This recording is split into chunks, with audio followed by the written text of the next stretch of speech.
गरुड़ पुराण एक ऐसा ग्रंथ जिसका नाम सुनते ही मन में अक्सर मृत्यु, भय और रहस्य से जुड़े कई सवाल उठने लगते हैं। भगवान विष्णु और उनके वाहन गरुड़ के बीच हुई बातचीत पर आधारित ये पुराण हमें बताता है कि मौत के बाद आत्मा का सफर कैसा होता है। आज हम इसी ग्रंथ के जरिए उस अनदेखी यात्रा के हर एक पड़ाव को समझने की कोशिश करेंगे। तो सबसे बड़ा सवाल, वो सवाल जो शायद हर किसी के मन में कभी ना कभी आता है, जब कोई इंसान अपना शरीर छोड़ता है तो उसकी आत्मा के साथ असल में होता क्या है। गरुड़ पुराण इस पूरी प्रक्रिया को एक एक करके समझाता है और आज हम उसी सफर के बारे में जानेंगे। तो चलिए इस सफर को ना 5 हिस्सों में समझते हैं। हम शुरू करेंगे ठीक मृत्यु के पल से, फिर देखेंगे यमलोक तक का वो मुश्किल रास्ता। इसके बाद हम पहुंचेंगे धर्मराज के दरबार में जहां होता है न्याय। फिर हम जानेंगे उन 28 नरकों के बारे में और आखिर में ये समझेंगे कि इस पूरी व्यवस्था के पीछे कर्म का सिद्धांत काम कैसे करता है। तो कहानी शुरू होती है जिंदगी के आखिरी पल से।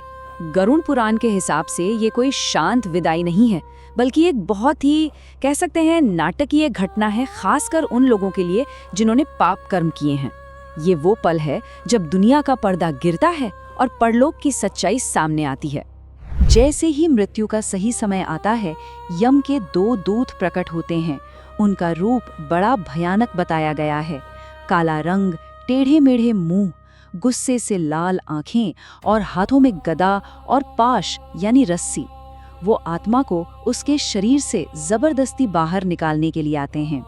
अब देखिए, एक सवाल मन में आता है ना, कि जब शरीर ही नहीं रहा तो दर्द कैसे महसूस होगा। यहीं पर आता है कॉन्सेप्ट यातना शरीर का। ये अंगूठे के साइज का एक सूक्ष्म शरीर है जो आत्मा को दिया जाता है ताकि वो यमलोक तक की यात्रा और नरक की सजाओं का दर्द झेल सके। और इस यातना शरीर के मिलते ही आत्मा का वो सफर शुरू होता है जिसकी कल्पना करना भी मुश्किल है। ये एक ऐसी अंतहीन यात्रा है जिसका हर कदम दर्द और पछतावे से भरा होता है। ये सफर है यम के घर, यमलोक तक का।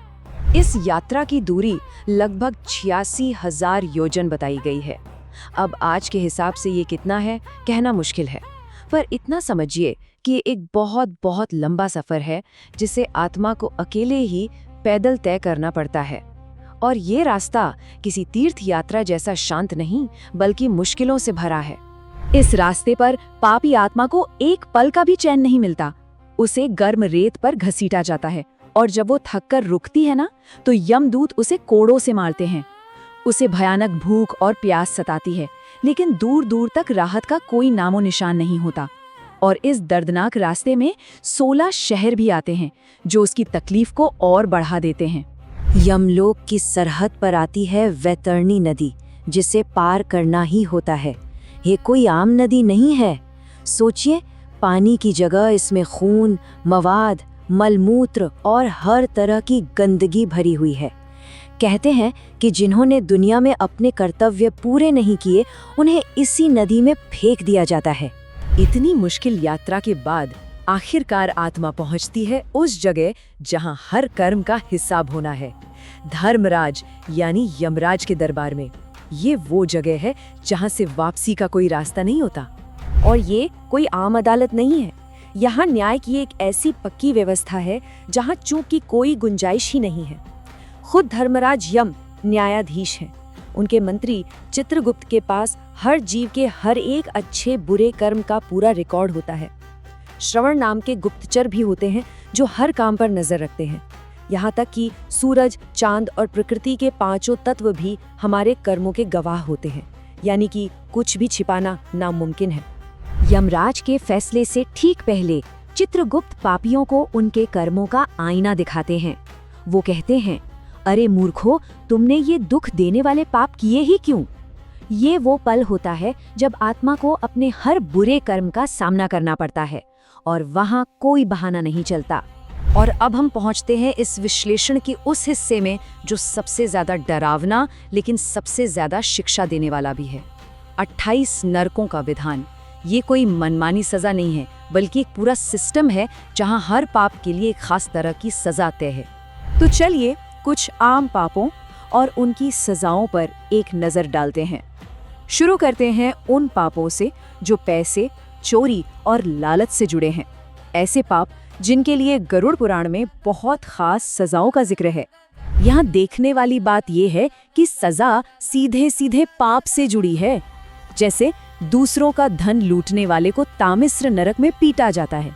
और ये देखिए, जिन्होंने दूसरों की जमीन जायदाद हड़पी, उन्हें रौरव नरक में उन्हीं पीड़ितों की आत्माएं सांप बनकर डसती हैं। यानी कर्म का फल तुरंत। और जो कंजूस लोग उधार लेकर वापस नहीं करते, उन्हें सूची मुखम में सुइयों से भेदा जाता है। पैसे के लालच के बाद अब बात करते हैं उन पापों की जो रिश्तों को तोड़ते हैं, जैसे कि धोखा देना, बड़ों का अनादर करना या हिंसा। ये वो काम है जो समाज को अंदर से खोखला कर देते हैं। और यहाँ भी कर्म का पहिया बिल्कुल सटीक घूमता है। जो लोग अपने बड़ों की इज्जत नहीं करते, उन्हें कालसूत्र के भयानक गर्मी में दौड़ाया जाता है। जो अपने स्वाद के लिए बेजुबान जानवरों को मारते हैं, उन्हें कुंभीपाक में खौलते तेल में वैसे ही उबाला जाता है। और धोखा देने वालों को शूलप्रोतम में त्रिशूल पर लटकाकर भूख प्यास से तड़पाया जाता है, ठीक वैसे ही जैसे उन्होंने किसी का भरोसा तोड़ा था। अब आते हैं पापों की उस श्रेणी पर जिसे गरुड़ पुराण में बहुत ही गंभीर माना गया है। यह है वासना और नाजायज रिश्तों से जुड़े पाप। इनके लिए कुछ सबसे भयानक सजाओं का जिक्र मिलता है। यहाँ सजाएं बहुत ही सांकेतिक और भयानक हैं। व्यभिचार करने वालों को तप्त मूर्ति नरक में आग से जलती लोहे की मूर्तियों को गले लगाना पड़ता है, मानो उनके किए कर्म की आग उन्हें वापस मिल रही हो। शादी का झांसा देकर धोखा देने वालों को पुयोदकम नाम के गंदगी से भरे कुएं में डाल दिया जाता है। और कुछ बहुत ही खास पापों के लिए, जैसे लाला भक्षम, सजा भी उतनी ही खास और घिनौनी है, जो सीधे सीधे किए गए काम से जुड़ी है। अच्छा, ये सब भयानक बातें सुनकर मन में ये सवाल जरूर उठता है कि आखिर इस पूरी व्यवस्था का मकसद क्या है? क्या सिर्फ डराना है? नहीं, गरुड़ पुराण के मुताबिक इसका एक बहुत गहरा मतलब है। तो सबसे जरूरी बात जो समझने की है वो ये कि हिंदू धर्म में नरक कोई हमेशा की सजा नहीं है। ये एक, कह सकते हैं, प्यूरिफिकेशन सेंटर या सुधार गृह जैसा है। आत्मा यहाँ कुछ समय के लिए अपने बुरे कर्मों का फल भोगती है, अपना हिसाब चुकाती है और फिर शुद्ध होकर वापस जन्म मरण के चक्र में लौट आती है। तो ये पूरा कर्म का एक हिसाब किताब है। अच्छे काम यानी पुण्य स्वर्ग में कुछ समय के लिए सुख देते हैं, जिसके बाद अच्छी जगह जन्म मिलता है। और बुरे काम यानी पाप नरक में कुछ समय के लिए दुख, और फिर हो सकता है कि कर्मों को भोगने के लिए निम्न योनियों में जन्म मिले। हर एक्शन का एक बराबर और उल्टा रिएक्शन है। तो आखिर में ये एक बड़ा सवाल हमारे सामने रह जाता है, गरुड़ पुराण में नरक का ये जो इतना डरावना ब्यौरा है, क्या ये कर्म के सिद्धांत को समझाने का एक तरीका है ताकि लोग सही रास्ते पर चले, या फिर इसका मकसद सिर्फ डर पैदा करना है? इस पर सोचना शायद हमें इन पुराने ग्रंथों के असली मतलब तक ले जाए। और ऐसे ही सनातन धर्म की गहरे रहस्यों से जुड़े रहने के लिए आत्मा सनातन को सब्सक्राइब करें और बेल आइकन दबा दें। मिलते हैं अगले वीडियो में, तब तक के लिए जय श्री राम।